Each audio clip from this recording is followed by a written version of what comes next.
ایک بادشاہ اپنے خدمتگاروں اور سپاہیوں کے ساتھ سامانہ سفر تیار کر کے ایک روز شکار پر گیا۔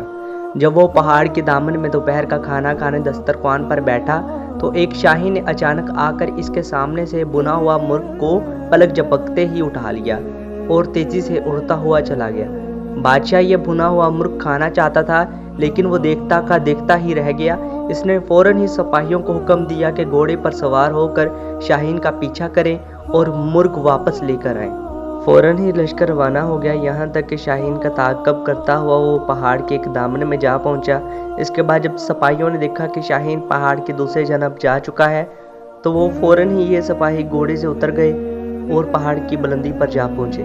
پہاڑ کی دوسری جانب جب پہنچے تو انہوں نے بڑا عجیب و غریب منظر دیکھا۔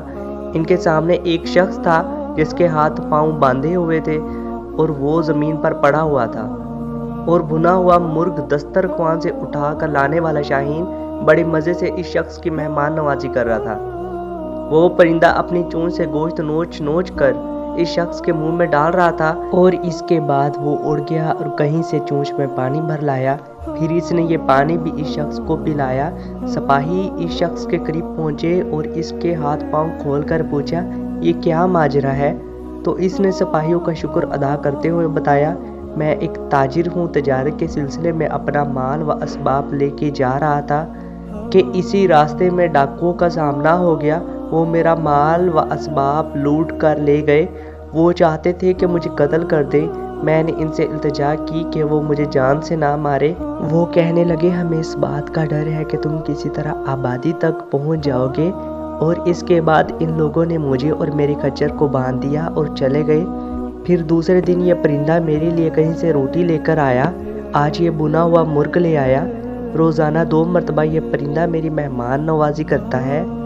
لکھا ہے کہ بادشاہ کو اس بات کا علم ہوا اور اس کی زندگی میں انقلاب آ گیا۔ وہ کہنے لگا، افسوس ہے ہم پر کہ ہم ایسے خدا کی خدائی سے غافل رہے، اور اس انداز سے وہ اپنے بندوں کو رزق فراہم کرتا ہے اور اپنا نظام چلاتا ہے۔